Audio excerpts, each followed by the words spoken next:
एक समय की बात है, बुद्ध के पास उनका एक शिष्य आया और बौखलाए स्वर में बोला, जमींदार राम सिंह ने मेरा अपमान किया है।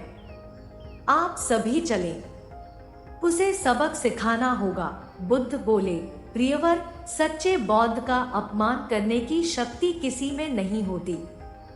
तुम इस बात को भुला दो। जब प्रसंग भुला दोगे तो अपमान कहाँ बचा रहेगा। शिष्य ने कहा, उसने आपके प्रति भी अपशब्दों का प्रयोग किया था। आप चलिए तो सही।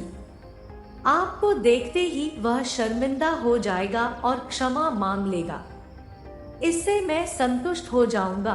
बुद्ध कुछ विचार कर बोले, अच्छा, यदि ऐसी बात है तो मैं अवश्य ही राम जी के पास चलकर उसे समझाने का प्रयास करूंगा। शिष्य ने आतुर होकर कहा, चलिए, नहीं तो रात हो जाएगी। बुद्ध ने कहा, रात आएगी तो क्या, रात के पश्चात दिन भी तो आएगा। यदि तुम वहां चलना आवश्यक ही समझते हो तो मुझे कल याद दिलाना। कल चलेंगे। दूसरे दिन बात आई गई हो गई। शिष्य अपने काम में लग गया और बुद्ध अपनी साधना में लीन हो गए। दोपहर होने पर बुद्ध ने शिष्य से पूछा, आज राम जी के पास चलना है? शिष्य ने कहा, नहीं, मैंने जब घटना पर फिर से विचार किया तो मुझे इस बात का आभास हुआ कि भूल मेरी ही थी।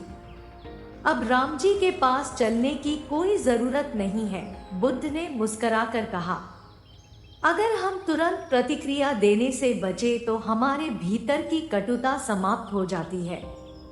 शिष्य बुद्ध का आशय समझ उनके प्रति नतमस्तक हो गया। तो दोस्तों, कैसी लगी ये कहानी? कमेंट सेक्शन में जरूर बताना, और अच्छी लगी